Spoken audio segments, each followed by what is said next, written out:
Bonjour à toutes et à tous, on se retrouve ce matin en live avec un invité exceptionnel, extraordinaire. Notre premier invité de l'année, Bruno Catala, mesdames et messieurs. Bonjour Bruno.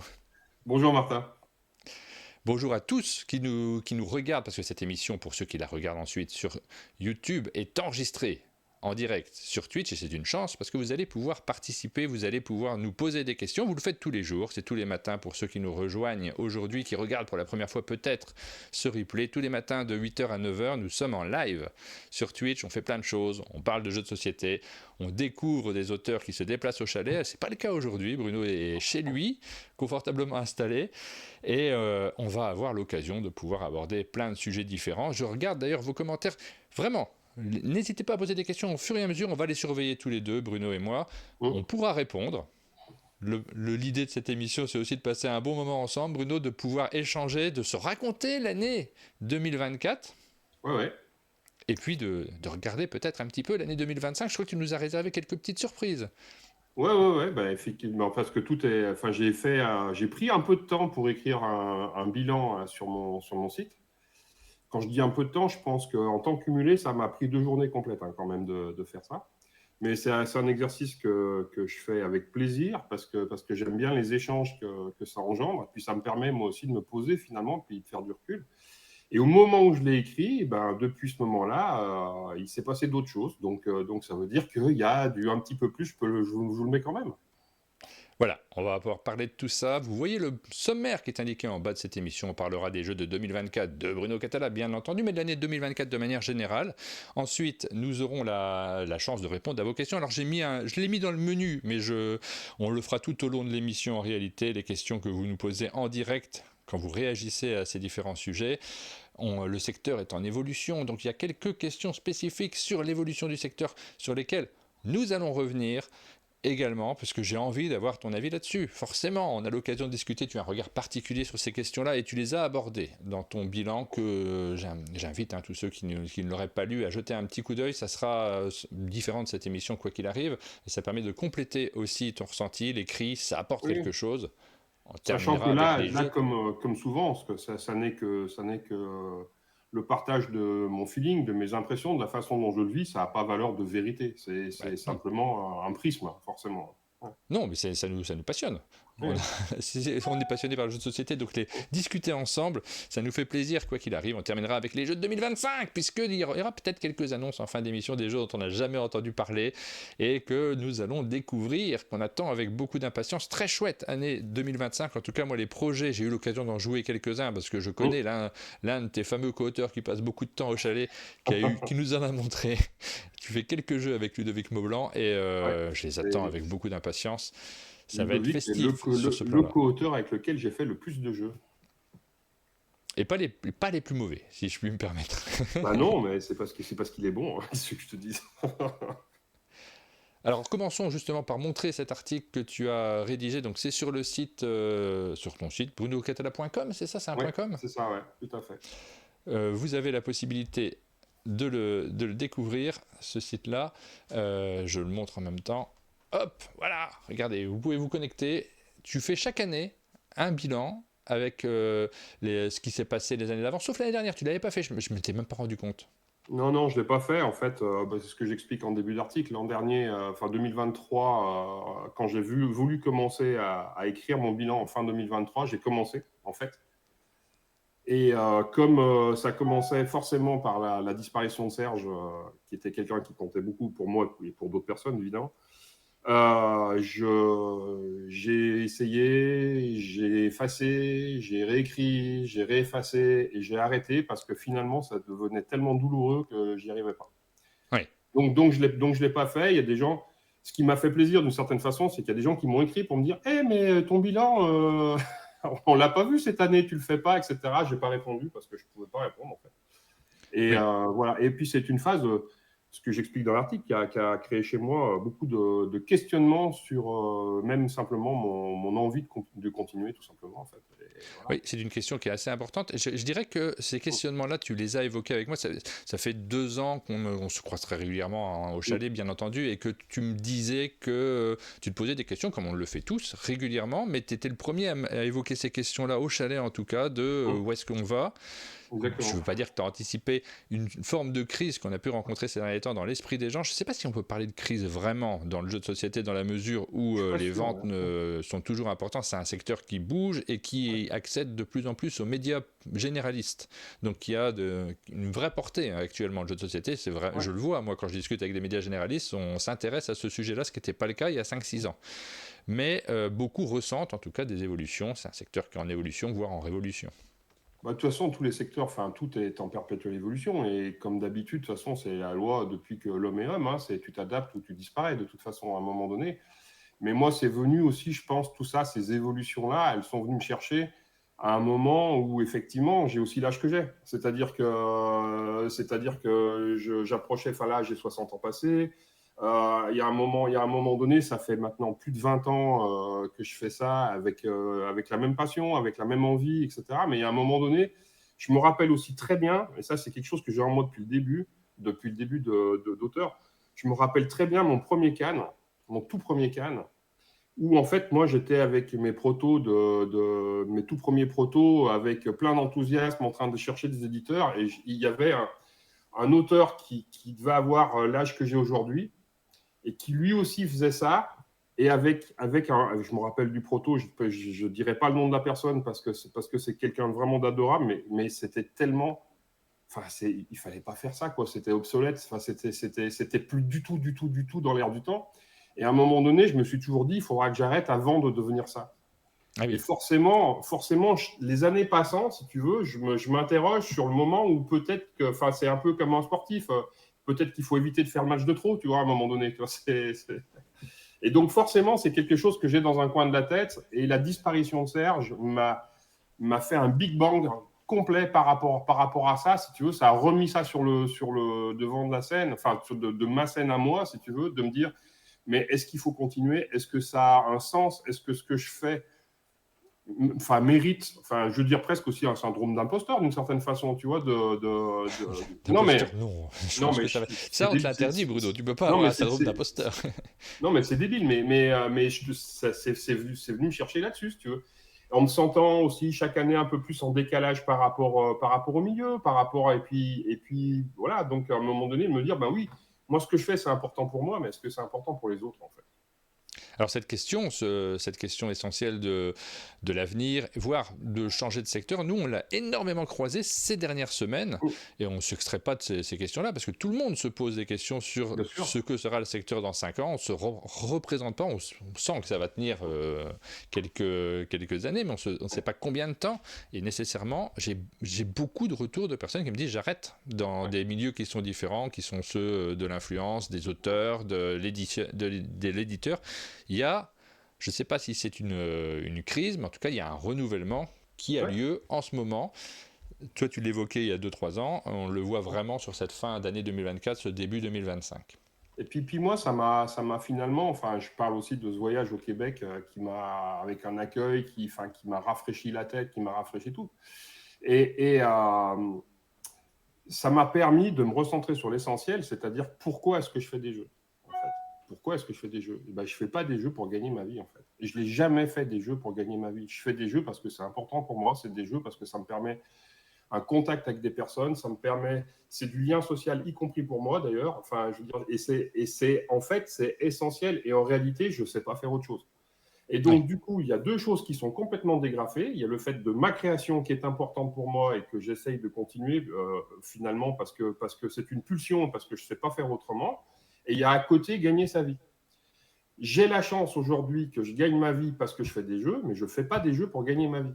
Et à un moment donné, pendant longtemps, on se connaît aussi depuis longtemps, tu le sais, je veux dire, pendant plus de 10 ans, je faisais des jeux avec la même passion, avec la même pulsion, et avec déjà une certaine reconnaissance du milieu, mais pour autant, sans que les revenus liés à ça soient suffisants pour en vivre. Et donc, en parallèle de ça, j'avais une autre activité qui pouvait être elle-même liée aux jeux de société, parce qu'à un moment donné, si tu développes des compétences qui sont pas trop stupides, tu peux aussi offrir des prestations à des éditeurs, moi j'ai travaillé en boutique, enfin, etc. Mais en fait, j'allais chercher ma sécurité financière sur des activités annexes, ce qui m'a toujours permis aussi d'avoir la tête complètement libre au niveau de ma création. Parce que si tu te dis aujourd'hui, il faut absolument que je sorte tant de jeux par an pour pouvoir en vivre, bah, de toute façon, entre le début de l'idée, en plus, il y a cette histoire de temporalité, c'est-à-dire qu'entre l'idée que j'ai aujourd'hui et si le jeu il commence à me rapporter des revenus, si je trouve un éditeur, c'est dans 3 ans. Donc, à un moment donné, tu deviens fou si jamais tu raisonnes que comme ça, si tu veux. Donc, il faut absolument. Moi, je reçois tellement de messages de gens qui veulent se lancer comment dire, dans la création ludique et tout ça, et qui me demandent des conseils. Et moi, le seul conseil que je donne, c'est si c'est ta passion, si c'est ta pulsion, mais vas-y, investis-toi, vas-y. Mais par contre, en côté, par pitié, ne lâche pas une activité rémunératrice. Ne mets pas toutes tes billes là-dedans parce que la probabilité que tu puisses en vivre, elle tend vers pas grand-chose en fait. Oui, évidemment, c'est un bon conseil à donner et je suis d'accord avec toi, je le souligne et c'est la même chose pour les médias. J'ai des copains de temps en temps qui me disent moi je veux me lancer dans les médias, ça va devenir mon métier et c'est pas mon cas par exemple. Même pour les médias qui sont les plus visibles peut-être, hein, moi j'ai pas arrêté le dessin de presse à côté parce que c'est trop dangereux financièrement, c'est trop difficile. Exactement. C'est pas évident de faire les deux en même temps, mais il faut quand même avoir conscience que c'est un milieu un peu artistique. C'est là où je ne décris pas, tu vois, quand on parle le monde change, etc. Aujourd'hui, il y a de plus en plus d'acteurs du monde du jeu. Il y a de plus en plus d'auteurs, il y a de plus en plus d'éditeurs, mais il y a aussi de plus en plus de ventes au sens large, si tu veux. Et en fait, aujourd'hui, je pense que ce n'est pas plus difficile que ce que l'était il y a 20 ans, en réalité. Alors on va revenir sur ces questions-là dans la suite de l'émission, mais on va commencer par, avant de revenir sur les jeux de 2024, par ce fameux système de paliers que tu as déjà évoqué plusieurs fois, mais que dont les gens n'ont pas nécessairement conscience. Tu juges les succès en fonction de seuils. C'est ça. En fait, moi, je me suis fixé, enfin, qui sont des seuils qui sont très personnels, mais qui sont aussi parlants, c'est 10 000, 50 000, 100 000. C'est-à-dire que 10 000, pour moi, c'est un palier de soulagement. C'est-à-dire que si j'ai signé un jeu et qu'il arrive à faire 10 000 ventes, je suis soulagé. Pourquoi soulagé? Parce que ça veut dire, pour moi, hein, que je n'ai pas bourré le mou de l'éditeur et que ça méritait de le faire. Ouais. Parce qu'en dessous de ça, je pense que de toute façon, l'énergie que tu auras passée, toi, mais l'éditeur aussi, enfin tout le monde, bah, finalement, ça ne valait pas vraiment le coup, si tu veux. Donc 10 000, pour moi, c'est un palier qui est important. Et on précise pour un auteur installé aussi, pour des éditeurs qui sont installés, parce que c'est vrai qu'il y a aussi ces éditeurs qui se lancent, qui ne savent pas trop où ils vont et qui tirent à 2000 exemplaires. Ça existe toujours. Ça existe bien de sûr, plus en plus peut-être d'ailleurs. Moi, j'ai aucun mépris pour quelqu'un qui fait un tirage de 2000 exemplaires. Hein. Je veux dire, moi, je travaille avec des éditeurs comme ça aussi. Mais quand je parle de 10 000, je ne te parle pas du tirage. Je te parle des ventes sur l'ensemble de la carrière du jeu. S'il n'a pas fait au moins 10 000 dans sa carrière, ça veut dire qu'en fin de compte, on a fait une erreur. J'ai fait une erreur aussi, ou peut-être de créer ce jeu-là, et que ça ne méritait pas de le faire. En fait, on aurait mieux fait de ne pas le faire. Voilà. Ça m'arrive aujourd'hui très rarement d'avoir des jeux qui font pas 10 000, mais j'attaque mon bilan 2024 en parlant d'un jeu que je continue à aimer beaucoup, que j'assume totalement en tant qu'auteur, mais qui n'a pas eu ce succès-là, clairement, et c'est Lumen. C'est Lumen. Donc, il est sorti en 2023, celui-là. Je montre la petite frise que tu as faite et qui montre les différents jeux. Parce que là, tu as fait un bilan un peu des 2 années, vu que tu n'avais pas fait ça de 2023-2024, du coup. Donc ça, c'est le premier. On revient ensuite, juste après, sur vos commentaires, parce que j'en ai quelques-uns qu'on a envie de lire aussi, bien entendu, je ne les oublie pas. Ça, c'est le petit bilan des jeux qui sont sortis entre 2023 et 2024. On revient dessus juste après. Le deuxième palier, c'est... Le deuxième palier, c'est 50 000. 50 000. 50 000 parce que, en fait, pour moi, 50 000, quand tu réussis à atteindre 50 000, ça veut dire qu'il s'est vraiment passé quelque chose. C'est des jeux qui dépassent 10 000, j'en ai plein. Des jeux qui atteignent 50 000, j'en ai beaucoup moins. Donc, si tu veux, la frange entre 10 000 et 50 000, c'est une frange dans laquelle on peut faire un certain nombre de jeux qui méritaient d'être faits, etc., etc. Mais par contre, là, tu as ce turnover qui fait que le jeu va disparaître dans les quelques mois, 2 ans, mais puis il y a un autre jeu qui arrive, ainsi de suite. 50 000, c'est déjà quelque chose pour moi de significatif. Et là, il y a une certaine satisfaction, si tu veux, vraiment. Et là, je me dis, ouais, là, c'est chouette. C'est des jeux comme Kanagawa, c'est des jeux comme, par exemple, Solstice. Solstice est en train d'atteindre là, juste maintenant, ce palier-là. Voilà. Et ça, pour moi, il y a une vraie satisfaction. Et les 10 000 exemplaires, ça peut arriver en implantation sur des gros jeux. Ça se fait maintenant, ça arrive de temps en temps, ce qui n'était pas forcément le cas il y a longtemps. C'est là aussi qu'on voit une évolution. Il peut y avoir de très grosses implantations. Les 50 000 exemplaires, c'est quand même beaucoup plus rare sur des implantations. Ça, c'est des jeux qui se sont installés aussi. et qui ont été retirés plusieurs fois. Ouais, Et puis, il exactement. y a le... Et puis après, mon troisième palier, c'est le 100 000. Alors, c'est Ouais. aussi un palier psychologique. Quand tu dis 100 000, ça commence à claquer un peu. Mais surtout, c'est surtout que si jamais tu atteins ces chiffres-là, alors derrière, tous les espoirs sont permis. C'est-à-dire que c'est un jeu, quand je dis tous les espoirs sont permis, ça veut dire que c'est un jeu qui a une chance de s'installer dans la durée.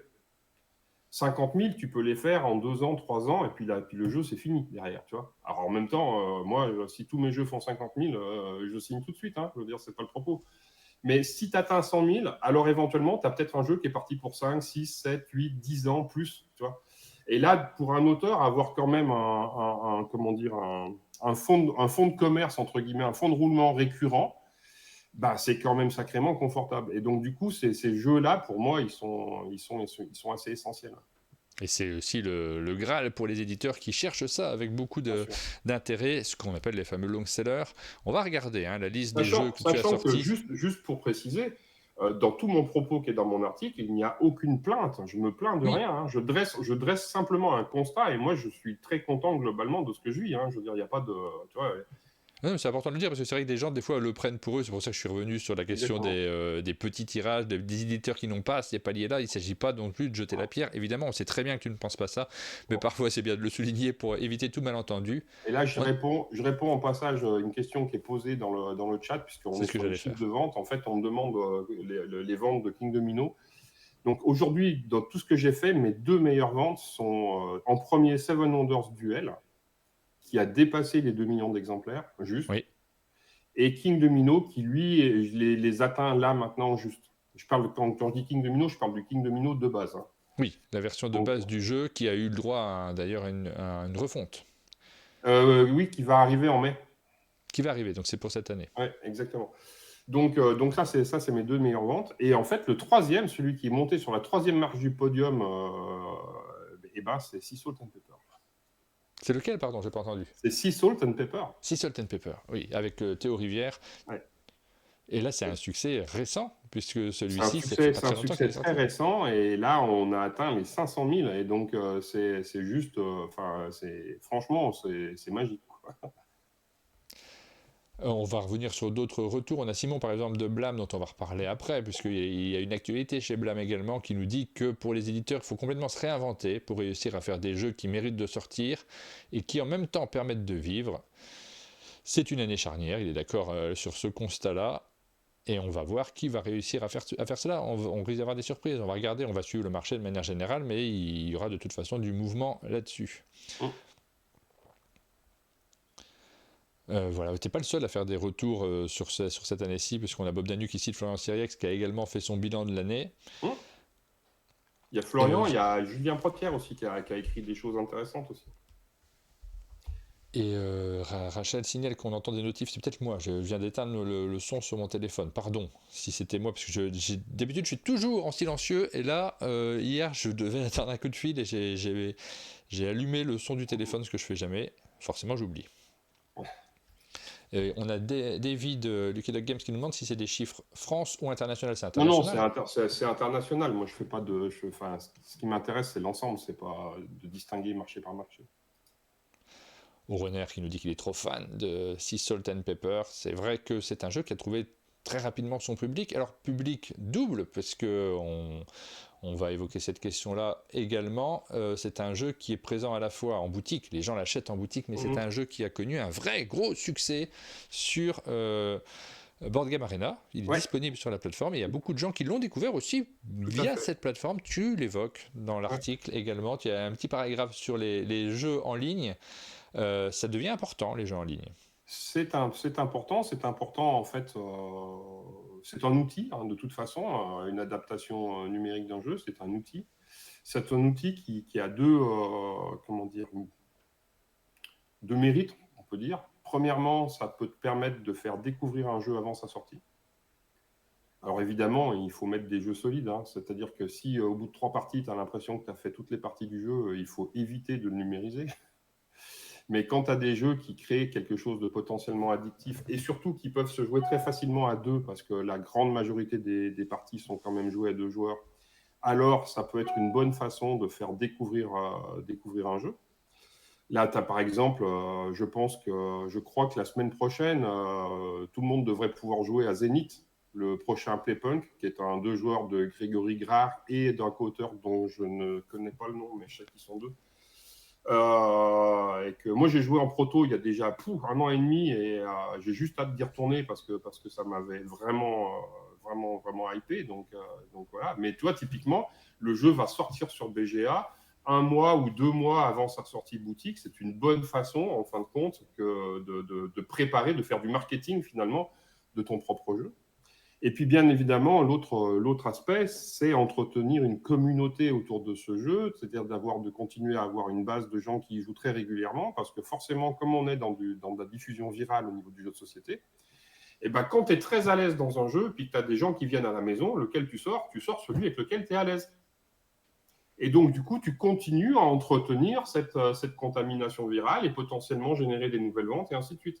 Et c'est d'autant plus important par rapport à un jeu à deux, puisque sinon, en fait, la plupart des gens qui achètent un jeu à deux, ben, ils y jouent avec leur compagnon ou leur compagne.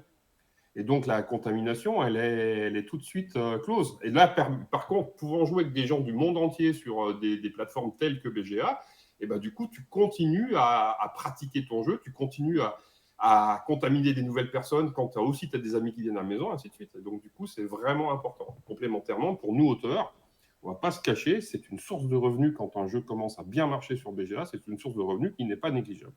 Oui, ça devient important. Je crois que ça vient de chez toi, hein, les notifications, alors je ne sais pas d'où. Non, C'est non, pas là, très grave, j'en ai eu deux, moi. Là, c'était les deux dernières, c'était les miennes, effectivement. Mais avant, il n'y en avait pas eu. Ok, Ouais. c'est pas dramatique, mais si les gens nous les signalent, je le signale aussi. C'est Mathieu Roussel, hein, le co-auteur de Zénith, et ça, je crois que ça sort en mars, et c'est très rapidement en tout cas disponible sur Board Game Arena. Vous aurez l'occasion de pouvoir y jouer, de découvrir ce jeu. Alors, on va regarder les jeux que tu as sortis rapidement en 2023 parce qu'on s'attarde plutôt sur l'année 2024, Ouais. mais on va commencer à les évoquer et à dire ce qu'on en a pensé. Donc, sur 2023, on a Lumen, tu nous as dit que c'est pas un gros succès, celui-ci, il n'a Non. pas trouvé. Non, mais on peut même dire que commercialement, c'est un échec. Je veux dire, c'est clairement. Sur 2023. Et Ouais. par contre, Vélonimo, Donuts, Sea Salt and Pepper et sa petite extension, tu en as parlé, Ouais. ça a été des gros succès, ces trois-là. Exactement. Bah, Vélonimo, de toute façon, c'est enfin, là, c'est pour moi surtout la satisfaction d'avoir un. Là, c'était une mini version qui était estampillée Tour de France, vendue dans la boutique du Tour de France. Donc, comme beaucoup savent, je suis quand même un fan de cyclisme et du Tour et ainsi de suite. Donc, pour moi, c'est presque une petite Madeleine de Proust pour moi, tu vois, d'avoir ce produit-là. Donuts, c'est un jeu qui me tient particulièrement à cœur parce que c'était l'ancien Insert, un proto de jeu abstrait. Et voilà, et le fait que commercialement il fonctionne, c'est aussi quelque chose d'important pour moi parce que là, On a les mêmes critères sur un jeu abstrait que sur un jeu de plateau. Ah non. C'est-à-dire qu'en fait, c'est beaucoup plus compliqué d'implanter un jeu abstrait. Et c'est pour ça que quand aujourd'hui on est aux alentours de 40 000 boîtes, je peux que. Enfin, toi, on est en train d'atteindre mon deuxième palier là. Franchement, pour moi, ça me remplit de fierté, je dirais. Ah oui. Ouais. Oui, c'est un vrai succès. On, Et puis, donc, on a Sea Salt, Moonriver. on en a parlé. Sea Salt, moi, je suis. Enfin, là, c'est aussi pareil. Pour moi, c'est vraiment le. C'est cool parce qu'en fait, quelque part, quand on le lance, c'est presque le contre-exemple de ce qu'il faut faire. Si tu regardes ce que tout le monde dit, ouais, il faut faire des jeux aux règles super simples, etc. La règle de Sea Salt and Pepper, elle est à la fois simple et pas simple. Parce que le jeu, une fois que Ah tu oui. sais le jouer, une fois que tu as fait une première partie, il est pas compliqué.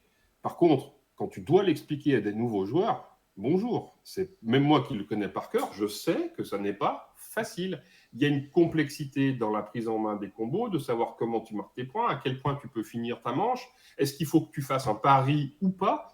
Et ben tout ça, en fin de compte, ça amène une certaine complexité de règles.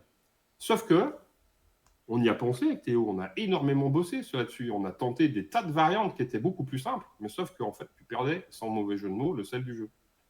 Donc à un moment donné, il faut assumer d'avoir peut-être une petite difficulté, il faut faire confiance aux joueurs qui sont des gens intelligents, et il faut arrêter de penser qu'il faut du pré-mâcher tout le temps, si tu veux, quand tu as quelque chose avec une expérience, quand tu génères une expérience de jeu qui fait que tu as juste envie d'y retourner. Et donc, en fait, Sea Salt, il bosse là-dessus, quoi. Et ça, c'est chouette. Et à l'époque, Bombix a sorti cette toute petite boîte qui là aussi, en boutique, courait le risque d'être totalement invisibilisé, parce qu'en fin de compte, ça prend pas de place sur les rayonnages. Et donc là aussi, et donc en fait, c'est une somme de risques qui ont été gagnants à la fin, parce qu'on est arrivé pile au moment où les gens ils voulaient des petits jeux qui tiennent dans la poche, enfin tu vois, finalement la complexité de la règle, elle a généré une envie d'y rejouer parce que le jeu il tient le choc dans la durée, que tu as envie d'y jouer en boucle, etc. Et voilà, et donc il s'est passé ce petit miracle là-dessus, et je suis que content. On a Dominique qui nous dit que c'est BGA qui lui a fait acheter et Solstice et Donuts. Et pour beaucoup de personnes qui effectivement ont la possibilité de jouer un peu sur ordinateur, c'est vrai que c'est des découvertes sur ces jeux-là qui fonctionnent très bien. Ça discute un peu de Salt and Pepper, de savoir s'il faut, s'il faut avoir des sleeves ou pas. Je regarde vos commentaires.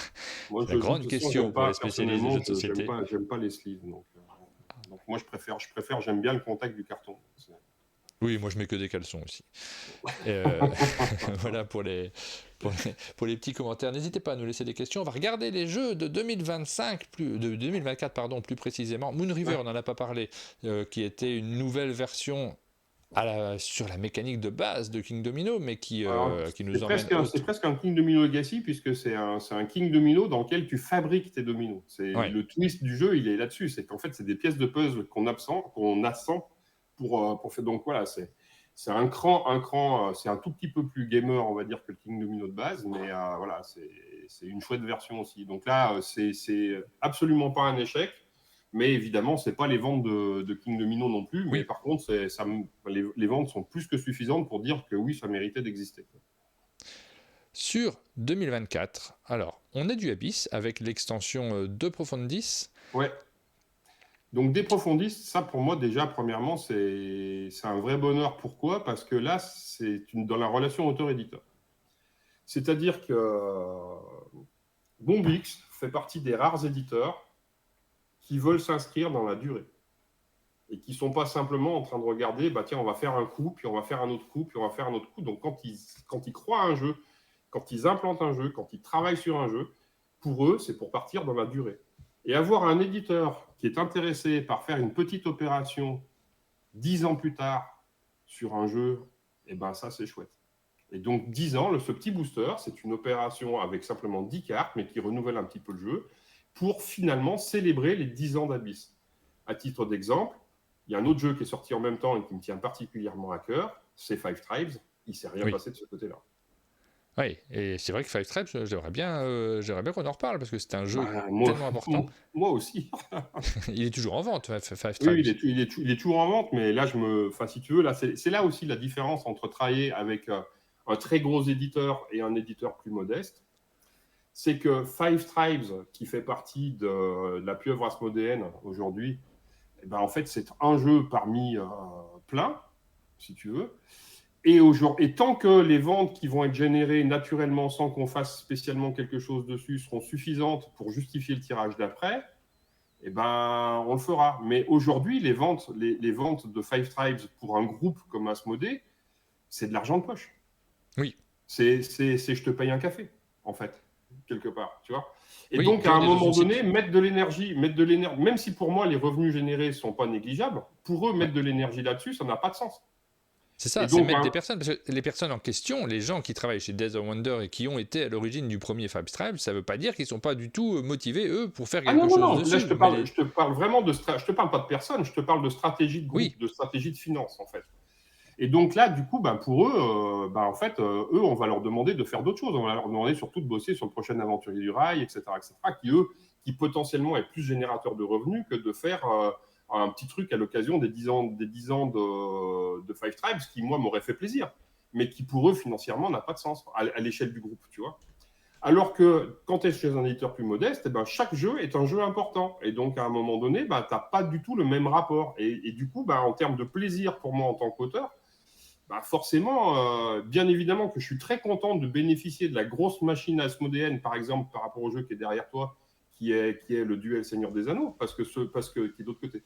Parce que celui-là n'aurait jamais existé sans ça, si tu veux. Mais d'un autre côté, en fait, tu as des avantages et des inconvénients des deux côtés. Et moi, je suis ravi de pouvoir bénéficier des deux, si tu veux, selon avec qui je travaille. C'était le cadeau de Noël de Jesse, Five Tribes. Il y a des gens qui se l'offrent à Noël en ce moment et qui le découvrent. Ils ont de la chance parce que Ils ont c'est un bien super jeu. raison. Et moi, j'y rejoue en ce moment assez régulièrement. Parce que là aussi, il est en bêta sur BGA et il devrait passer en disponible à tous incessamment sous peu. Et ça pourrait refaire parler un petit peu du jeu. Alors je me rends pas trop compte, parce que BGA c'est quand même un gros site, maintenant il y a beaucoup de choses. Je me rends pas compte de l'influence que peut avoir BGA sur la vie des jeux de manière générale. Pour Bah, accompagner la sortie, oui, mais au-delà, je ne sais pas. je ne sais pas On du a, tout. Là, je ne sais pas. Ouais. on a des questions, alors ça revient encore sur Salt and Pepper, on a des questions sur savoir comment l'expliquer, parce que c'est vrai que c'est pas simple, mais ça c'est une question qui est intéressante en elle-même dans la mesure où, Bob Danu revient là-dessus, c'est un jeu qui va... Non, c'est Baracusa qui revient là-dessus, c'est un jeu qui va à l'encontre de finalement ce que beaucoup d'éditeurs cherchent, c'est-à-dire des jeux Exactement. qui s'installent directement sur la table et où il n'y a aucune difficulté d'explication. Non, non. On l'a vu énormément avec ce qu'on a appelé la vague des Skyjo-like, beaucoup de jeux de ce type-là. C'est pas le cas finalement de Salt and Pepper, malgré le fait que ce soit une petite boîte et juste des cartes à l'intérieur. C'est un jeu qui n'est pas si simple à expliquer. Non. Alors moi, je commence, mon angle d'attaque, si tu veux, c'est de commencer par dire déjà, poser les bases, c'est-à-dire que c'est un jeu de type Rami. C'est-à-dire que c'est un jeu où on fait des combos de cartes pour marquer des points et pour déclencher des effets. Ensuite, je présente les cartes en tant que telles, avec les combos qui permettent j'explique la structure du tour de jeu. Tu pioches soit dans la défaut, soit truc, etc. Et là, tu peux faire tes combos. Donc, je présente les cartes. Je précise bien les cartes que tu gardes en main parce que ce qui est difficile pour les joueurs, c'est de comprendre qu'il y a des cartes que tu dois abattre pour déclencher un effet. Puis il y en a que tu dois absolument jamais montrer, mais par contre, tu les abats qu'au moment où tu as la bonne valeur totale. Et puis après il faut au moins 7 points pour mettre fin à une manche. Et après, c'est qui tout double. Est-ce que j'essaye de faire plus ou pas? Sachant que le bonus couleur et la façon...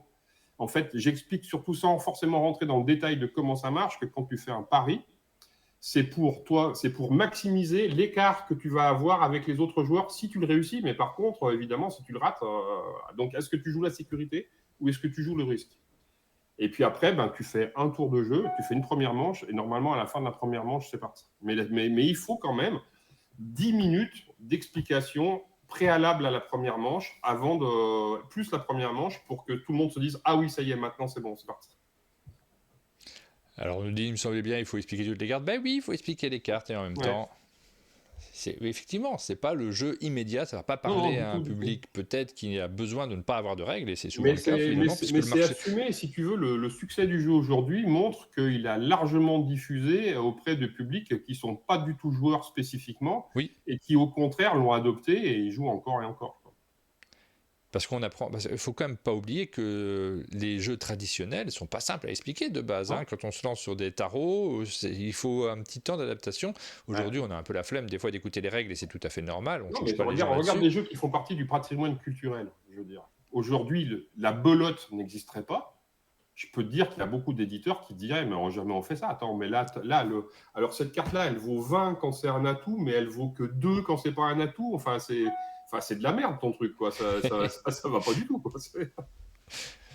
Eh ben Et voilà. là, je rebondis sur un truc. J'ai quelqu'un qui me dit, j'ai régulièrement des clients au magasin qui me ramènent pour que je fasse un tour de jeu avec eux. Et je dis, ça, c'est très chouette. Et c'est justement tout l'intérêt des boutiques de jeux spécialisées, c'est-à-dire le conseil, accompagner les clients, leur présenter les bons projets. Et je suis ravi que ça se passe comme ça chez toi. Ça, c'est vrai que les boutiques, elles traversent aussi des phases qui sont compliquées, même en ce moment. Bien sûr. Elles discutent aussi. Je crois que la fin d'année n'a pas été si mauvaise que ça, d'après ce que j'ai entendu, des retours des boutiques avec qui j'ai pu discuter. Donc, c'est plutôt une bonne nouvelle. Il ne faut pas être pessimiste sur l'évolution du marché. Non. Mais ce rapport humain, ce contact et cette écoute vis-à-vis des règles, notamment, parce que c'est vrai que les règles, c'est une sacrée difficulté d'entrée pour le jeu de société. C'est Exactement. indispensable, on a besoin d'eux. Et moi-même, j'ai travaillé en magasin pendant longtemps, donc en étant conseiller ludique. Et en fait, ça a changé, j'ai déjà eu l'occasion de le dire, mais ça a changé mon prisme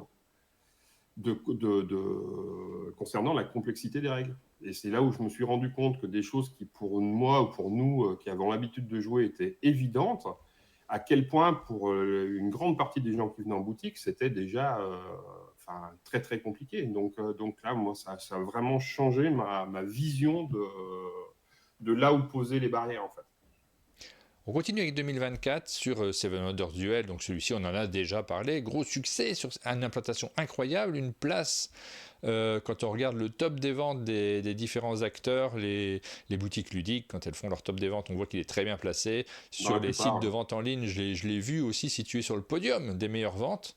C'est un jeu qui directement a profité aussi du fait que Seven Wonders Duel, le jeu de base, parce que là on parle du duel en terre du milieu, je n'ai pas donné le bon titre. Le premier était déjà bien installé, celui-ci, ça n'a pas dérogé à la règle, c'est gros succès cette année. Oui, là je ne peux pas te parler de vente, non pas parce que je n'ai pas le droit, mais tout simplement parce que en fait, les relevés de vente, je les aurai fin janvier. Donc, en fait, je sais juste au travers de ce que je vois des boutiques quand ils publient leur palmarès que ça a l'air de bien se passer. Ce qui est aussi assez significatif, je pense, c'est qu'en fait, on a intégré le top 100 sur Board Game Geek. Quand tu vois le top 100 des jeux de tous les temps. Et donc, quand tu vois qu'en fait, il faut savoir que le jeu, il rentre avec une note moyenne préalable relativement basse pour éviter le bourrage d'urne, et que, fur et à mesure des avis, du coup, sa moyenne, elle monte, si tu veux. Donc, en fait, là, on vient de passer dans le top 100. Il y a de fortes chances qu'on fasse mieux que ça, mais ce qui veut dire qu'il y a beaucoup de gens qui l'ont joué, et donc probablement qu'ils le possèdent, et qui en plus mettent des bonnes notes. Donc, oui, a priori, ça se passe plutôt bien. Mais j'ai pas de chiffres.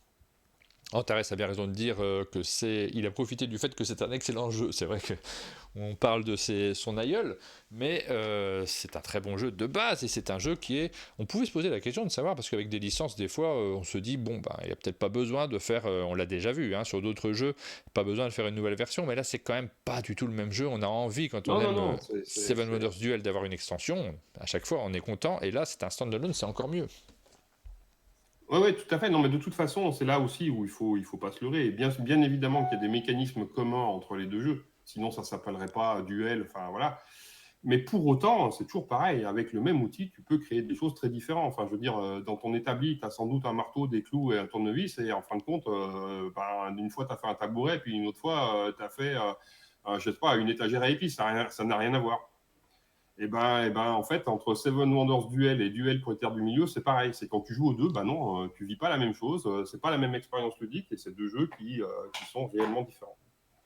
Oui, on le ressent. Nous, on n'a pas besoin d'être auteur de jeu pour le ressentir d'ailleurs, parce que même moi, sur certains jeux, et je joue à un jeu en boucle actuellement, et puis je me suis dit, mais c'est cette petite mécanique là-dessus à l'intérieur du jeu que j'aime beaucoup. Et en fait, ça, c'est pas forcément lié à ce type de jeu. Ça pourrait être développé autrement. Je ne saurais pas le faire, moi, mais on ressent tous le fait qu'une mécanique peut donner des choses assez différentes. On a un commentaire qui nous demande si il va pas y avoir, alors je sais plus qui l'a posté parce que je suis, mais je réponds pas toujours dans la foulée, s'il va pas y avoir une confrontation avec la version jeu de pli du Seigneur des Anneaux. C'est le même thème, mais regardez, la boîte, elles ne sont rien à voir. Donc je pense pas trop qu'il y ait de confrontation entre les deux. Il y en a plein des jeux sur l'univers du Seigneur des Anneaux, c'est pas le premier, le duel en terre du milieu, duel pour la terre du milieu. Ouais. Aussi, écoute, de toute façon, oui. De la même façon que quand tu fais un jeu sur Far West, des jeux sur Far West, il y en a 10 000, et puis voilà, donc après... je remets derrière, c'est important. Ouais. Hop, qu'il soit dans le champ. On continue à regarder les jeux qui sont sortis en 2024 avant de vous dévoiler, et certains jeux qui vont arriver en 2025 auxquels nous allons jouer. Alors il y a Solstice, gros succès, et pas que de chez Rachel, qui nous en parle très régulièrement dès qu'elle est présente. Elle nous dit que c'est son succès de l'année. Elle n'est pas la seule à avoir adoré ce jeu. Il est jouable en ligne, il est très agréable en ligne sur Board Game Arena, il est très agréable sur la table parce que le matériel en lui-même est assez sympathique à manipuler. Ouais, c'est une belle édition de Lumberjack. C'est un joli travail avec les dessins de Gorobei. C'est une ambiance qui est très zen aussi. Donc, c'est des petites parties rapides avec une part de chance totalement assumée. C'est-à-dire que je sais qu'il y en a qui sont un peu allergiques à la chance, mais ça, sur un jeu qui dure ce temps-là, pour moi, en tout cas, c'est pas du tout un souci. Et ouais, c'est pareil. Moi, j'en ai fait je sais pas combien de parties sur BGA et en vrai. Donc, c'est un jeu que je continue à jouer beaucoup. Et avec la petite extension qui va arriver en 2025 pour Cannes, qui va s'appeler Firefly et qui est bien cool. Et Rachel, elle y a joué à Valmeigné sur un proto. Oui, on a eu l'occasion d'y jouer aussi. Alors, c'est un jeu qui est co-signé par Corentin Lebras, avec qui tu avais déjà fait Trek 12. Exactement. Rien à voir, hein, mais Non. c'était une belle année hein, pour Corentin. L'année dernière, il a eu quand même quelques succès et celui-ci compte aussi beaucoup parce que tu nous as dit que ça approchait de ton deuxième palier, c'est ça? Ouais, on est en train, là, j'étais avec, justement, on était avec Lumberjack, là, ces 2 derniers jours à la cafetière, là, et en fait, on sait qu'on est en train d'arriver aux 50 000 boîtes. C'est un vrai gros succès. On est ravis aussi pour Lumberjack. Lumberjack qui en avait bien besoin. Il nous l'a dit plusieurs fois. Hein, je ne suis pas en train de Mmh. dévoiler des choses, mais sur l'année 2024, c'était une bouffée d'air frais, je pense, pour cet éditeur. Ravi de ce succès-là, évidemment. Ouais. Solstice, donc gros succès de l'année dernière. Et puis la patate d'or, c'est vrai que j'ai quand même on a quand même remis la photo. Tu es le propriétaire de Récipiendaire. ce prix. Ouais, ouais, bah, ça a été un moment plein d'émotions, hein, je dirais. Je remercie encore, et toi pour le prix, enfin, la création du prix, et puis Philippe Mouret pour me l'avoir transmis, ainsi qu'à Serge. Ainsi qu'à Serge Et Lager qui l'a reçu effectivement l'année dernière. C'était un chouette moment, c'est l'occasion ouais, aussi de voilà. faire la fête tout simplement. Mais attention, grosse mission hein, pour cette année, c'est surtout ça qu'on a envie de savoir, on en parlera plus tard. Il s'agira de le remettre. Alors on a annoncé que la patate d'or 2025, elle serait remise lors de l'événement du Sommet des Jeux qui aura lieu fin août. Mm. Donc on sera ensemble. Il y aura une remise de prix à ce moment-là. On en parlera, on essaiera de créer quelque chose. On va voir hein, comment ça s'organise et si on a la possibilité de faire venir les acteurs. Mais c'est l'objectif pour cette fin d'année, la fin de l'été. Mm. Ça sera à ce moment-là que le prix sera remis. Tu as déjà l'idée en tête parce que je ne t'en ai pas reparlé. Eh ben, écoute, mon problème aujourd'hui, c'est que oui, j'ai des idées en tête. J'ai pas 50 idées, mais j'en ai deux qui sont vraiment à 50-50. Et c'est tout mon problème, c'est que les deux se justifient pour moi totalement, si tu veux, et ne portent pas le même message. Parce Ah que, bah parce que voilà. quelque part, pour moi, dans le fait de transmettre cette patate à quelqu'un, il y a une notion de aussi délivrer un message, parce Oui. que, parce que c'est ce que j'ai envie de faire, en tout cas. Et j'ai deux messages forts qui sont pour moi importants, et il va falloir que je fasse un choix entre les deux. Et pour moi, vraiment, dans mon cœur, ils sont à égalité. Et donc, pour l'instant, c'est compliqué. Bah, tu fais comme à l'Asdor, tu sais, ils ont la technique du pile ou face, qui fonctionne pas mal. Je dévoile des trucs hein, sur ce qui se passe Ouais. dans les grands prix ludiques. Alors, on va continuer. On a regardé ce qui s'est passé en 2024. Et forcément, on a très envie de découvrir ce qui va se passer en 2025. Les questions, donc la rubrique des questions, je n'avance pas sur le menu. Hop, si, regardez, je vous le mets une seconde. Les questions, on les fait au fur et à mesure, évidemment, les questions du public. Mais on va regarder aussi les évolutions du secteur, parce que c'est vrai qu'il y a plusieurs sujets, juste avant de regarder les jeux de 2025, il y a plusieurs sujets on a déjà parlé un peu de la difficulté qu'on peut avoir, notamment la difficulté financière que certains éditeurs ont pu avoir. Pour les auteurs aussi, c'est une question qui est essentielle. J'ai vu Oui. popper plusieurs auteurs qui parlent de la question des droits d'auteur, qui pour beaucoup leur paraissent un peu faibles dans le secteur du jeu de société. Je Ouais. me posais la question de comment tu voyais les choses, toi, de ton point de vue, par rapport à d'autres milieux, comme le milieu du livre ou de la Moi, musique, je où je la vais part pas, de l'auteur est plus comment dire, importante. je connais pas le milieu du livre, d'accord? Donc, je vais pas Alors, me sur le milieu du poser. livre, je peux juste te dire, moi, quand je faisais des bouquins, ça date un petit peu, malheureusement, ça fait une dizaine d'années que j'en ai pas refait, j'ai très envie d'en refaire, mais j'étais payé entre 8 et 12% Ouais, sur le prix de vente. ouais. Rien que ça change beaucoup parce que dans le Non, mais jeu de je société, suis d'accord, c'est Martin, entre mais 6 et 10% souvent, mais sur le chiffre d'affaires de l'éditeur, c'est pas la bien même sûr. chose. Non, mais c'est pas la même chose. Mais par contre, la chaîne des coûts n'est pas la même non plus. Oui, oui, c'est C'est-à-dire qu'en fait, important. c'est Hein. pour ça que je dis je ne connais pas la structure des coûts du livre. Et si on compare simplement, ah ben oui, l'auteur il gagne 8 à 10% du prix public, alors que nous on est plutôt aux alentours de 3 à 3,5, si tu veux, du prix public, tu te dis, ah bah ouais, on se fait enfler. Mais en fait, c'est pas ça qu'il faut regarder. Il faut regarder la structure des coûts. Qui gagne quoi, à quel endroit, en fait. Et en fait, la personne qui te paye, c'est ton éditeur. Et ton éditeur, il gagne quoi? Et donc, c'est ça qu'il faut pouvoir comparer. C'est ce qui me donne à moi, qu'est-ce que ça représente pour lui, en fait, dans son chiffre d'affaires. Et en fait, si tu es à 8%, enfin, moi, je préfère me baser sur des chiffres qui sont des pourcentages sur le chiffre d'affaires de l'éditeur. Oui, J'estime, moi, que si tu as 8% sur le chiffre d'affaires de l'éditeur, c'est une relation équilibrée, réellement, en termes de prise de risque. Alors, je vais peut-être rentrer dans du détail de chiffres, hein, mais en gros, si un jeu se vend à 20 euros TTC en boutique. Ce qui aujourd'hui est une grande partie des jeux qui on te dit il faut que ce soit aux alentours de 20 euros, enfin, etc. Ça veut dire que l'éditeur, lui, il a dépensé, pour le fabriquer, ça lui a coûté 3,30 euros à peu près. 3,30 €, 3,50 €, on va dire. Ça veut dire que la boutique l'a acheté 10 euros, sur lequel le distributeur a pris 40%. Ce qui veut dire que le chiffre d'affaires de l'éditeur, c'est 6 euros. Ça veut dire déjà que lui, au moment où il lance le jeu, pour faire 10 000 boîtes, il fout 35 000 euros sur la table. Et puis là, il attend ses jeux pendant plusieurs mois, le transport, etc., etc. Puis ensuite, il arrive chez son distributeur et puis il est encore payé à 30 jours ou à 60 jours une fois que les jeux sont vendus.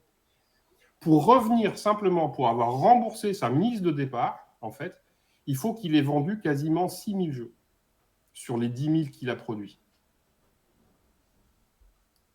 Et pendant ce temps-là, il n'a rien gagné. Oui. D'accord ? Sa marge, en fait, son gain net, en fait, c'est de l'ordre de 2,50 €. Et sur ces 2,50 €, à toi, il te reverse 48 centimes. Donc, en fait, il te reverse 25% de sa marge, en réalité.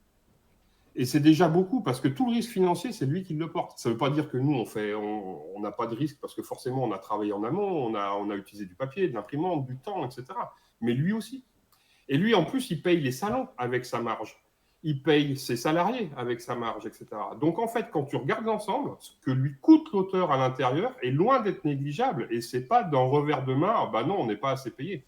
Non, quand tu connais l'ensemble des chiffres, tu te rends compte que par rapport au risque que lui porte, cette répartition, elle est tout à fait logique. Enfin, pour moi, en tout cas. Oui, oui, bien De la entendu. même Alors, la question façon, que c'est me posait... aussi Moi, je pour ça pose que des quand je questions. négocie mes contrats, sur les adaptations numériques, je ne suis pas du tout dans cette répartition-là. Oui. Parce que sur la répartition numérique, en fin de compte, le risque de l'éditeur n'est pas le même. Et Non, donc là, on est sur une mais relation qui va plutôt se rapprocher d'un 60-40 ou d'un 55-45, etc. Tu vois, c'est au niveau des gains. Alors je pose des questions, alors je dis ça pour aussi que les gens aient conscience que je ne suis pas en train d'essayer d'imposer des façons de prendre les choses en compte. Alors en l'occurrence, je suis assez d'accord avec toi sur ces questions-là. Je considère d'ailleurs souvent que les éditeurs, toujours, pas souvent, que les éditeurs et les auteurs font partie des créateurs dans le monde du jeu. C'est pas le même rôle, hein. Je suis pas en train de dire que l'éditeur est un auteur, mais ce sont les créateurs. Mais du coup, la question sous-jacente qui se pose, c'est est-ce que la part générale de l'éditeur, si tu penses que le rapport financier entre l'auteur et l'éditeur est juste aujourd'hui, mais est-ce que cette part générale n'est pas trop faible dans le jeu de société? Parce que on a souvent des calculs qui nous montrent que sur un premier tirage, finalement, il y a pas, c'est peut-être pas choquant de dire qu'il n'y a pas de quoi en vivre pour l'auteur, voire pour l'éditeur. Non, mais est-ce que c'est pas un problème? Mais là, si je reprends les chiffres que j'ai donnés, en fait, ça veut dire que sur un jeu à 20 euros, moi, en tant qu'auteur, je touche, si je suis seul auteur, hein, je touche environ 48 centimes. Mais sur ces 48 centimes, en fait, j'en ai 24 qui partent en charges diverses et variées comment dire, parce que je suis en société, etc. Donc, mon salaire net, c'est 24 centimes, 25 centimes, ça veut dire. Ça veut dire que si je veux me payer un SMIC net mensuel à partir de jeux à 20 euros, il faut que j'en vende 70 000 par an. Oui. Ah faut ben pas voilà. faire qu'un, quoi. D'où pourquoi on revient sur la discussion préalable de dire faites ça par passion, engagez-vous si c'est votre pulsion, mais ne lâchez pas quelque chose de rémunérateur à côté pour ne pas avoir cette pression-là. Parce que vendre 70 000 jeux par an, c'est possible, mais ça ne sera pas donné à tout le monde de toute façon. Tu vois, c'est on peut le prendre par n'importe quel sens. Mais de la même façon pour l'éditeur. Pour l'éditeur, en fait, lui, pour qu'il gagne sa vie, et ben des jeux, il faut qu'il en vende. Et en fait, chez les éditeurs aussi, il y a un certain nombre d'éditeurs qui aujourd'hui ont pignon sur rue, qui travaillent et qui font des jeux qui sont appréciés, mais qui ne se payent pas, qui ne se tirent pas de salaire, parce qu'en fait, ils ont un métier, ils ont autre chose à côté. Et là, il y en a, et en fait, leur situation des petits éditeurs et tout ça, elle n'est pas plus réjouissante que la nôtre. Hein. C'est compliqué quoi qu'il arrive. Alors c'est des questions qu'on reposera, je ne vais peut-être pas m'attarder davantage sur ce sujet-là, mais c'était chouette d'avoir ton retour là-dessus. C'est vrai que malgré tout, on se pose toujours la question de savoir quand on achète un jeu, parce que c'est très choquant pour je parle même pas des auteurs et des éditeurs là, du coup, mais pour les acheteurs, de se dire ouais, j'ai acheté un jeu à 30 euros là, et combien touchent les personnes qui l'ont créé, et je dis bien les créateurs dans leur ensemble, quand on leur rapporte le montant réel qui leur revient à eux, aux créateurs qui ont fait le jeu, on se rend compte que c'est pas grand chose, et que Non, non, c'est pas grand-chose. beaucoup préféraient être des impôts Ouais. en Et, termes et de, c- et c'est en là termes de revenus. aussi où, en fin de compte, il y a des gens qui sont malins, qui ont du talent et qui génèrent aussi, qui essayent, avec plus ou moins de succès, des modèles alternatifs. Et je pense tout particulièrement à quelqu'un dont je suis le travail et que je trouve ça remarquable. Je pense à Léandre Proust, Oui, qui fait souvent des avec choses très originales. avec sa société Gram Édition, qui fait des micro-jeux, micro n'étant pas péjoratif, hein, mais qui fait des petits jeux sur lesquels il assume lui-même la fabrication, et ainsi de suite, dans des petites quantités, mais par contre, ils vendent tout en direct. Et quelque part, il a sa démarche créative, c'est une vraie démarche d'auteur, il est libre de sa création, il a généré une communauté autour de ça, il a fait Clash of Decks, là il vient de sortir, il est en train de sortir un jeu là qui s'appelle Micro Hercule, je crois, sur lequel, il y a plein de trucs intéressants là-dedans, et tu te dis, bah ouais, ça aussi, ça peut être des modèles qui peuvent être intéressants, parce que finalement, même si je m'adresse qu'à 1000 personnes, tu vois, et que sur chaque jeu, je gagne 2 euros, bah, finalement, bah, pourquoi pas en fait. Je ne vais pas être obligé d'aller quémander auprès d'un éditeur pour réussir à me faire publier. Lui-même va quémander auprès de son distributeur parce qu'aujourd'hui, signer un contrat avec un éditeur n'est pas la garantie que ton jeu arrive en boutique. Donc, parce que le nombre de jeux qui sont signés, puis finalement on dit, bah non, finalement, on ne va pas le faire à la fin. C'est loin d'être négligeable. Alors là, tu es ton propre maître, tu travailles autrement. Ça, je ne dis pas que si tout le monde fait ça, ça ne marchera pas, mais ça peut être aussi une voie intéressante pour faire des choses. Oui, oui, oui, et bah voilà, ces questions-là se posent aussi pour la BD, hein, parce que moi très clairement, plusieurs fois sur des projets, je me demande à chaque fois est-ce que ça vaut le coup d'en faire un livre ou est-ce que je reste sur des modèles internet où finalement je vois quels sont les revenus et ils sont plus faciles à obtenir. C'est des questions qui se posent, c'est des questions que beaucoup d'auteurs, d'éditeurs, de créateurs se posent avec des modèles qui vont changer forcément. On en rediscutera sur cette chaîne quoi qu'il arrive. Donc en tout cas, ma vision à moi, c'est qu'à 8%, la relation auteur-éditeur, elle est équilibrée. On va continuer à regarder. Alors, j'ai une autre petite question, je t'avais dit que je te la poserai aussi, parce que je suis curieux d'avoir ton ressenti là-dessus. Je me la pose moi souvent à titre personnel. Comment tu ressens les critiques de la presse? Parce que la question de la presse, elle se pose de manière générale. Très souvent, on évoque ces questions-là. Il ne s'agit pas de parler du paysage médiatique français. Il est tel qu'il est aujourd'hui. Il y a eu des évolutions, il y en aura encore d'autres. Mais simplement ton regard, toi, perso, sur les critiques professionnels, on va partir sur les critiques professionnelles, voire même c'est des amateurs sur les forums, hein, sur les réseaux sociaux maintenant, sur tes jeux, est-ce que comment tu les vis? Tu les vis bien? C'est difficile à lire des fois? C'est quelque chose que tu attends avec impatience? Ah ben, de toute façon, comment dire, oui, je lis, bien sûr, je lis. J'ai toujours fait ça et quand tout était centralisé sur TrickTrack, c'était beaucoup plus facile à suivre parce que tu avais à peu près tout au même endroit, mais bien sûr, je dis ça.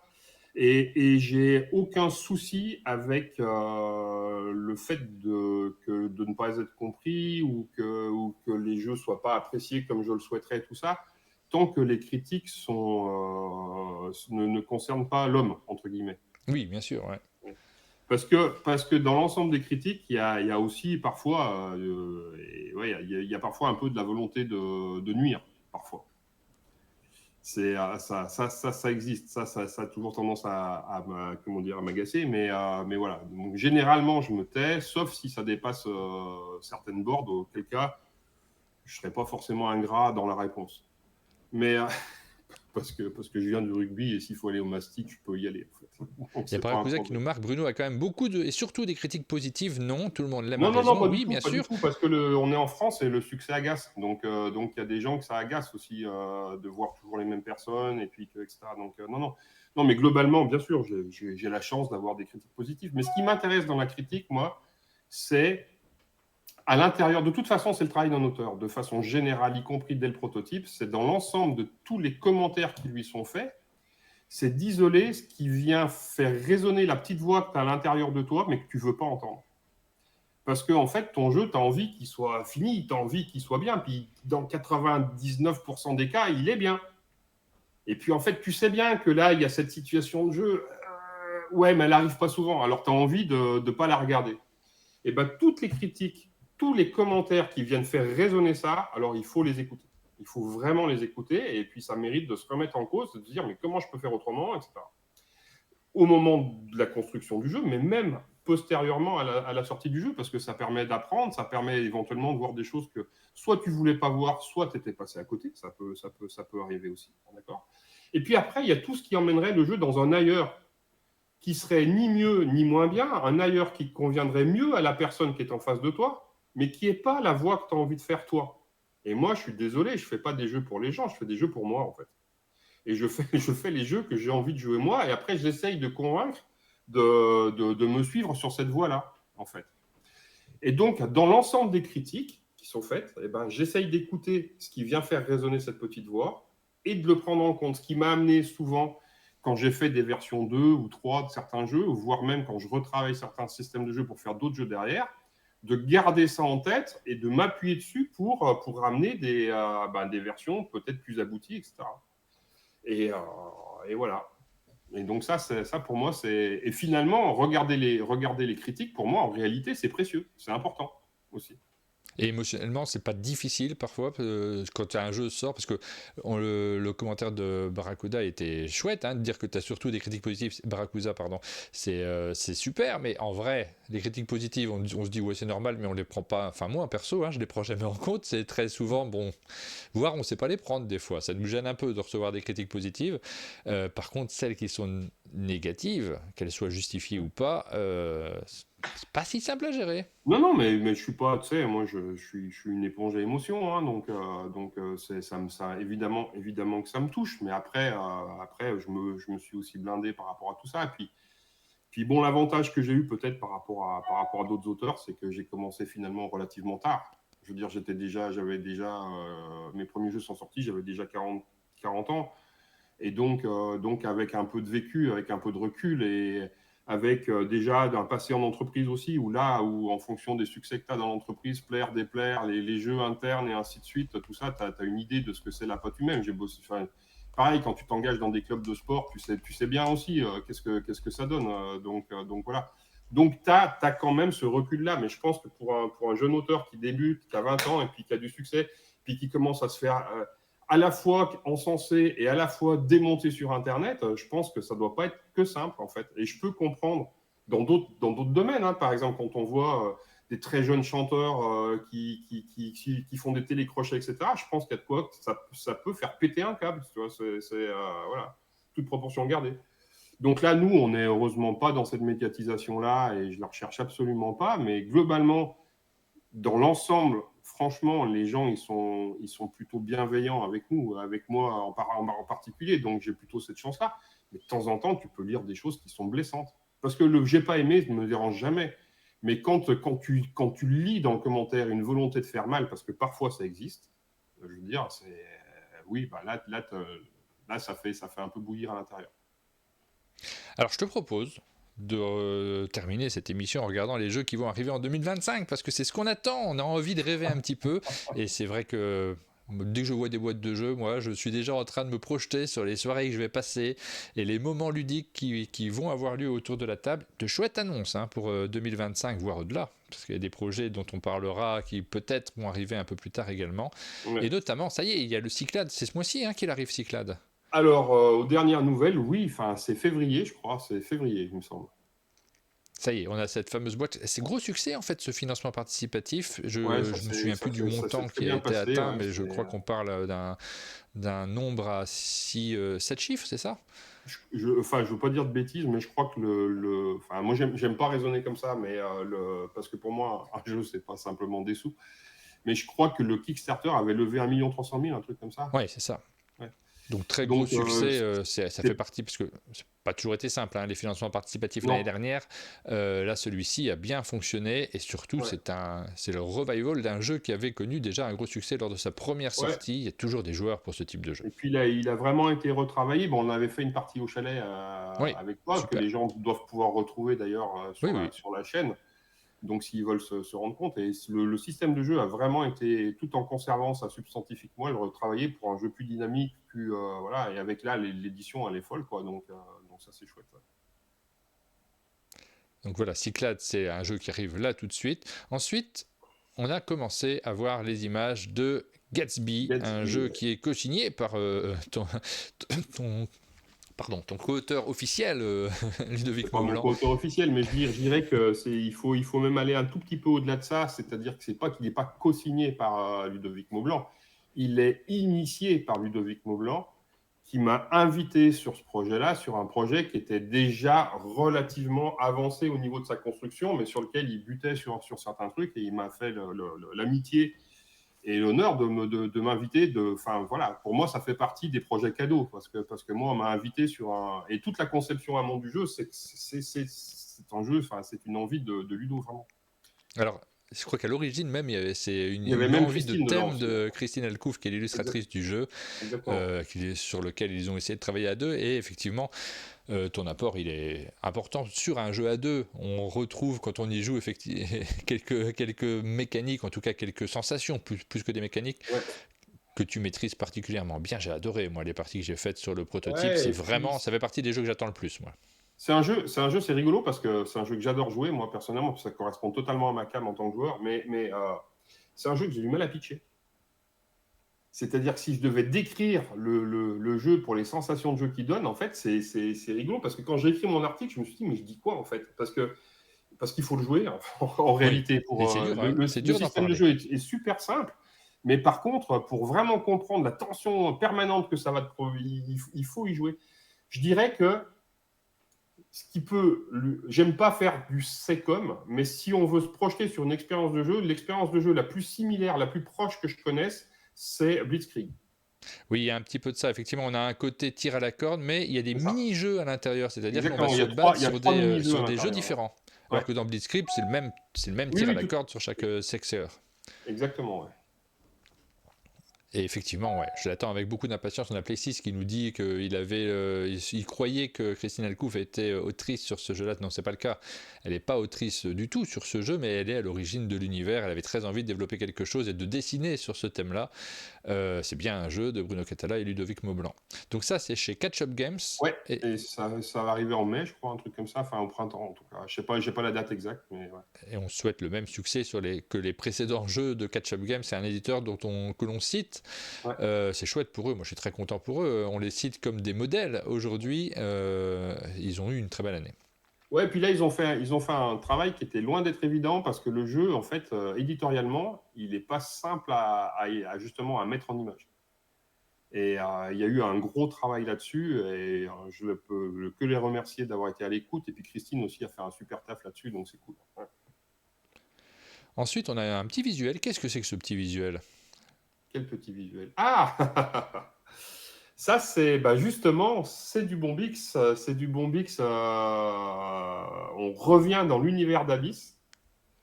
Je dis bien dans l'univers d'Abyss. Effectivement, un univers qu'on connaît déjà. Ouais, avec un jeu pour 2 joueurs dans l'univers d'Abyss. Je précise, ce n'est pas une version duel de Abyss. Ça s'appelle Légion, effectivement.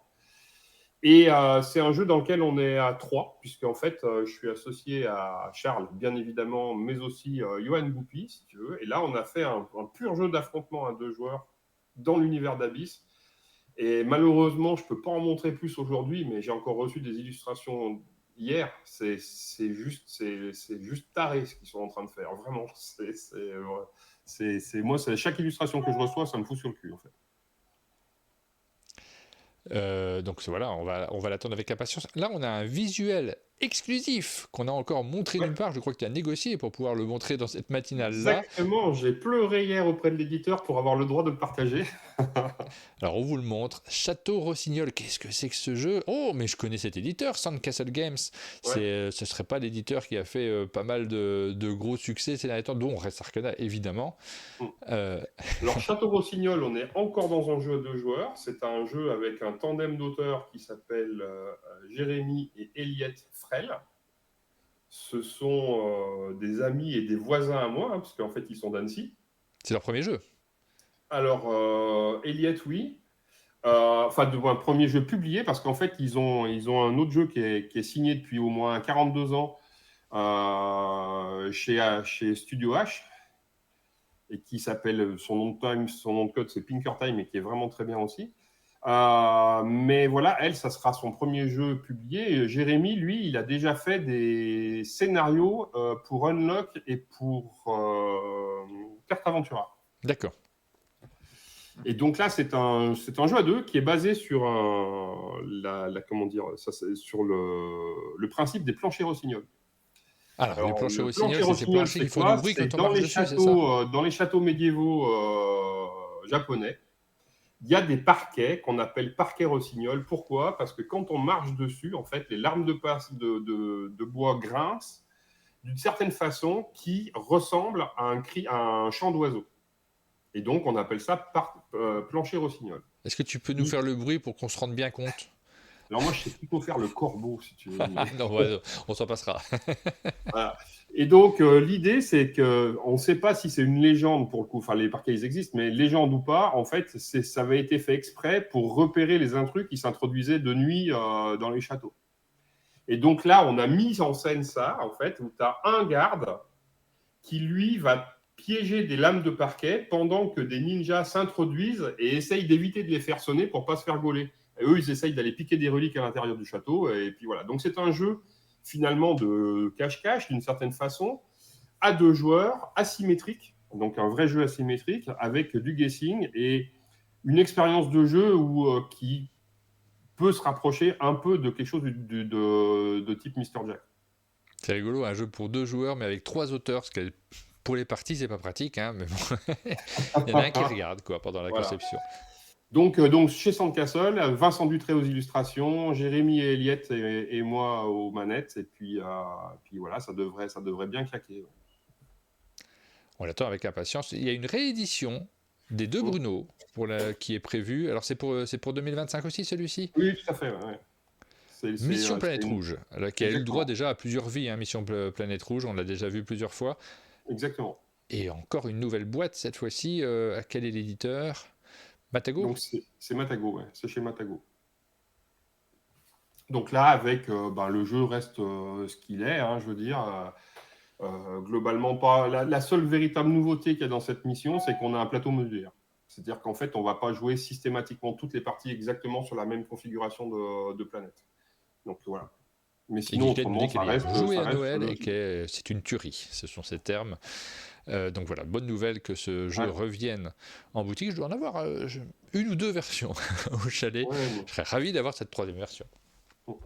Et c'est l'occasion. En fait, on aime bien, nous aussi, quand on parle des jeux de société qu'on a adorés par le passé, avoir la possibilité de les voir revenir sur le devant de la scène, les refaire découvrir, recréer une actualité. C'est ce qu'on disait aussi sur Five Stripes.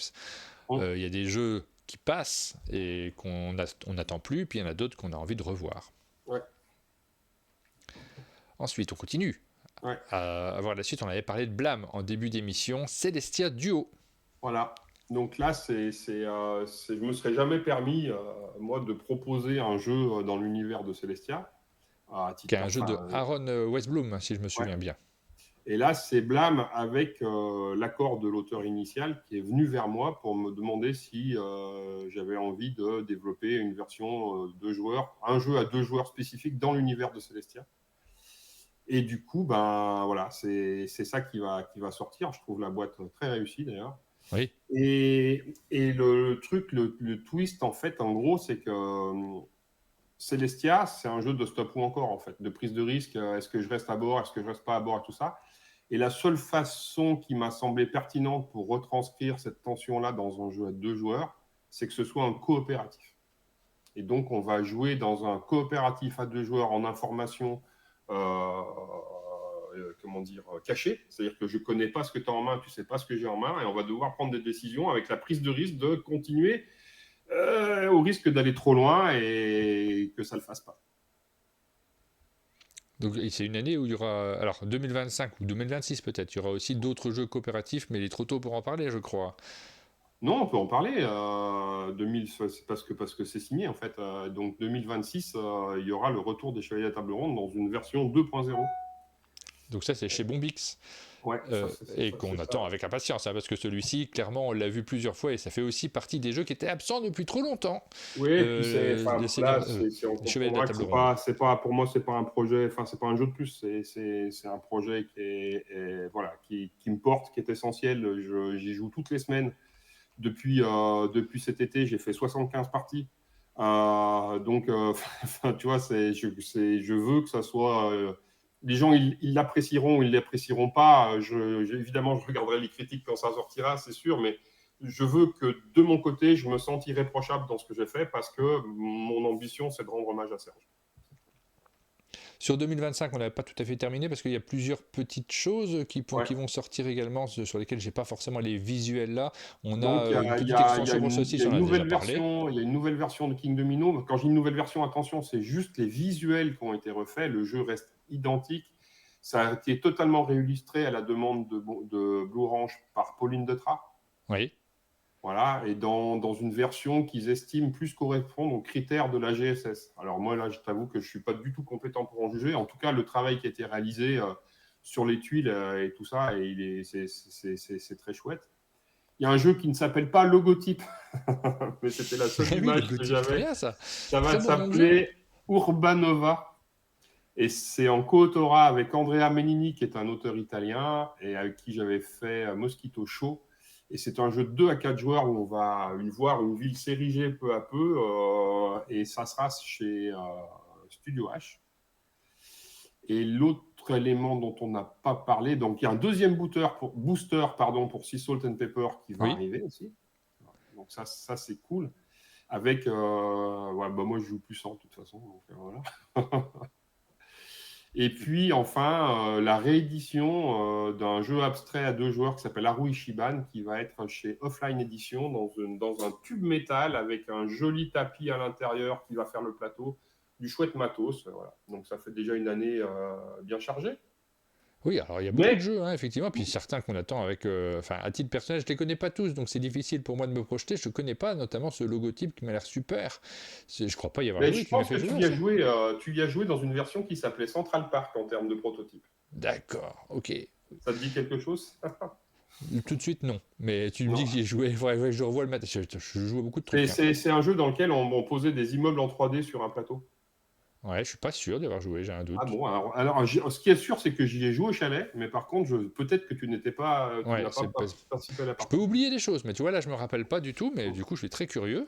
Voilà, et puis c'est une bonne nouvelle, il y a parce un que jeu qui va être sur la fin d'année ou peut-être au début d'année prochaine, mais voilà, en fait, on a signé hier avec justement un certain Ludovic Maublanc. Ah, je le connais. Et on a signé chez Pixie un petit jeu à 2 de cherche d'attrape-moi si peu. En fait, on essaye chacun de deviner l'identité de l'autre. Voilà, et ça voilà, c'est des parties rapides, 15-20 minutes. Ouais, c'est une sorte de, je sais pas quoi, de mastermind ou de Cluedo à deux joueurs, si tu veux, en face à face. Ah, je suis très curieux de découvrir ça aussi. Je suis pas sûr d'y avoir joué. Il m'a pas fait jouer, Ludo. C'est possible qu'il n'ait pas fait jouer un jeu. Ludo, il avait son proto. Dans son proto, ça s'appelait La Ville aux 1000 secrets. Ouais, je crois pas. Et moi, le mien, il s'appelait, parce que moi, je l'avais typé différemment. Je me rappelle plus comment je l'avais appelé. Moi, je l'ai appelé Stremont. Donc voilà. Mais là, on sera dans une ambiance probablement carnavalesque de Venise. Alors, vous avez signé le contrat hier, mais ce sera déjà pour 2025 ou... Ouais, parce qu'en fait, c'est un jeu dont en fait, le contrat, il est validé depuis hier. Oui. Mais par contre, la discussion avec l'éditeur, elle date de Cannes de l'an dernier. Donc, en fait, depuis, il s'est passé des choses. On a quand même... Mais j'en ai pas parlé dans mon bilan parce que c'était pas officiellement signé. Et c'est un jeu en édition chez Pixie Game. Il n'y en a pas beaucoup pour l'instant parce que c'est un éditeur Exactement. qui fait En édition, dans la petite gamme de type Corsart, c'est les petites boîtes carrées. Là, donc un jeu aux alentours de 12-13 euros dans ces eaux-là. Voilà, où il y a des jeux de Rainer Knizia notamment dans cette collection-là, effectivement. Donc il va se rajouter à cette collection et on a hâte de le découvrir également. Et tu nous as mis un petit peu de 2026, on a déjà parlé. Shadow, c'est donc le seigneur, le chevalier de la table ronde. Ouais. Qui sera chez, pour l'instant on n'a pas les images, mais ça sera chez Bombix. On se doute que les images seront chouettes. Quand on sait qu'il y a Bombix derrière, en général, il y a un vrai travail sur le développement du jeu. Il va y avoir Nidavellar aussi, chez Gros Games. Donc Nidavellar, en fait, c'est un jeu qui est né à cause de toi. Parce qu'à un moment donné, je suis venu au chalet et tu m'as dit, mais fais-nous rejouer à Mundus Novus. Tu sais que j'en ai préparé des jeux auxquels je vais te faire rejouer parce Ouais. que Et du coup, là, j'ai envie de te faire rejouer à du balai, par exemple. ah ouais. Et j'ai rejoué à Mundus Novus, et puis il y a plein de choses qui m'ont sauté à la gueule. On en a discuté avec Serge, ça faisait partie des projets, etc. Le projet, je l'ai mené à terme après, finalement. Et puis Greux a craqué pour le jeu, et en se disant, mais en fait, parce que moi, mathématiques, je ne me serais pas autorisé à faire un jeu sans l'aval de Serge Sonny Davillier, oui. dans l'univers de Nidavellir. Et c'est l'éditeur qui me dit non, mais en fait, cette mécanique-là, ça fait tellement sens avec Nidavellir que voilà. Et donc, du coup, ça devient Nidavellar. Et donc, là, ce qui est très important pour moi, c'est que ces deux jeux-là sont non seulement signés, mais ils sont signés par moi, bien sûr, mais ils sont signés aussi par les ayants droit, c'est-à-dire Oui. tous les enfants de Serge et tout ça, et chacun étant content que cette mémoire se perpétue, tout ça. Donc, ça fait partie des projets importants. Puis il y a Black Charm. Alors, Black Charm, ça sera sans doute pas ce titre-là à la fin, mais notre proto, il s'appelle comme ça aujourd'hui, en tout cas. Et c'est un jeu qui va être chez Synapse Games, avec Ludovic Maublanc aussi. Et, voilà, Et j'aime beaucoup ce jeu. Je dois dire que celui-ci, moi, ça fait partie de ceux que j'attends. 2026, c'est loin, ouais. mais j'attends avec beaucoup d'impatience. Ouais, 2026, c'est loin, mais en même temps, que c'est un éditeur qui. Enfin, c'est pas qu'il prend son temps, mais qui fait les choses vraiment comme il faut. Et là, il est en train de travailler pour avoir du super chouette matériel et tout ça. Donc, ouais, pour l'instant, très content de là où ça va. Et bien hâte de partager tout ça, quoi. Et un jeu sur le trail. Ouais, alors là, c'est à la demande de comment il s'appelle, de Timothée Leroy, qui lui-même pratique le trail, etc. Et l'idée, c'est un jeu événementiel, c'est-à-dire c'est plus un jeu qui est destiné à être vendu à des organisateurs de courses pour que ce soit offert aux participants. En fait, c'est un tout petit jeu de cartes, tout petit format, etc.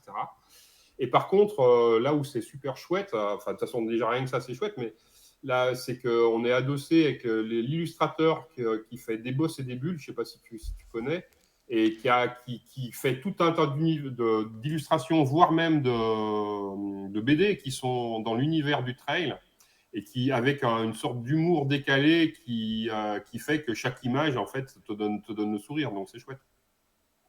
Et tu sais qu'il te manque un jeu sur la natation pour pouvoir faire du triathlon, parce qu'on pourra faire Vélonimo, le jeu sur le trail, et puis la course à pied. Donc la natation, faut y mettre maintenant. Il manque des jeux pour 2027, il y a de la place. J'attends de voir ça. J'ai des envies, des idées, et j'ai des trucs à faire encore. Ouais, Donc écoute, voilà, donc oui, effectivement, je me suis posé beaucoup de questions, et aujourd'hui, en fait, mon envie, elle est là, elle est plus présente que jamais, et je pense que finalement, peut-être qu'un jour, je vais finir par le faire, ce jeu de trop, et que le public me foutra dehors.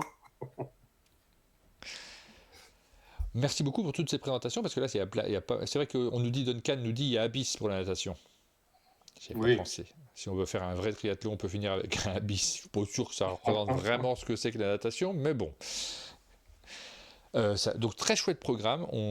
Et vraiment, c'est des jeux qui méritent d'exister. Il y en a pas mal je vous ai dit, pour beaucoup, j'y ai joué. J'ai eu l'occasion de les découvrir et je les aime beaucoup. J'attends avec tellement d'impatience ce Black Charm qui m'a beaucoup plu quand j'y ai joué. J'ai envie d'enchaîner les parties sur ce jeu-là.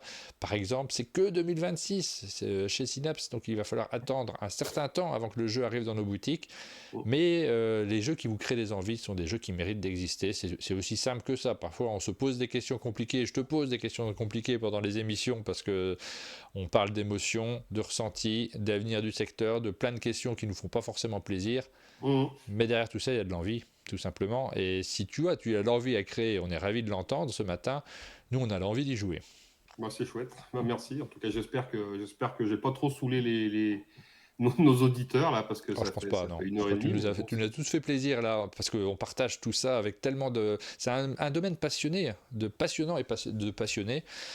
On est toujours ravis en fait de se réunir et de regarder plein de jeux. Et cet itinéraire, tu fais partie des quelques auteurs qui ont un itinéraire, dont on a envie de lire les comptes rendus régulièrement, parce qu'on vit tout ça avec toi. On n'est pas tous créateurs, mais on vit avec toi le fait de regarder les jeux s'empiler, de voir le parcours et les questionnements que tu partages avec nous, que tu nous fais l'amitié de partager avec nous. C'est important. Bon, C'était très intéressant et chouette, nous dit Oroner.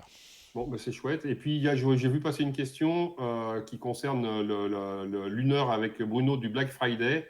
Alors, je suis en contact avec la personne. On a encore pas. J'ai eu un début d'année très chargé là, puisque là, en fait, je rentre de déplacement en fait pour faire cette émission ce matin. Donc, je me suis encore pas. Voilà. Donc, il faut qu'on cale la visio, mais en tout cas. Oui, on a déjà communiqué par mail. J'ai reçu d'ailleurs des éléments de règles, de trucs sur lesquels il a commencé à bosser, et on va faire cette réunion avec grand plaisir. Ah, c'est rigolo ça, comme prix. Effectivement, on a envie de savoir comment ça va se passer. Je trouve ça très curieux comme initiative et très sympa. C'est la fin de cette émission, mesdames et messieurs. Merci de l'avoir suivi. Merci d'avoir été très nombreux ce matin encore pour notre rentrée, début 2023, mais 2023. Je ne sais pas pourquoi j'ai dit ça, 2025, mais forcément le sujet était passionnant. Demain, on sera en réunion avec d'autres personnes, puisqu'on aura Simon Gervasi et Benoît Forget pour nous parler de leur maison d'édition respective, mais du jeu qu'ils ont fait en commun. Et puis voilà également, ça sera l'occasion de revenir dessus et de continuer à ouvrir 2025 en discutant avec des passionnés et des passionnants. Merci beaucoup, Bruno. Avec plaisir. Et puis bonne semaine à tous. C'est la fin de cette émission. On vous donne rendez-vous à demain et passez tous une très bonne journée. Ah, c'est pas là qu'il faut que j'appuie sur... j'ai pas l'écran de fin au même endroit. Pardon, je refais cette conclusion. À demain.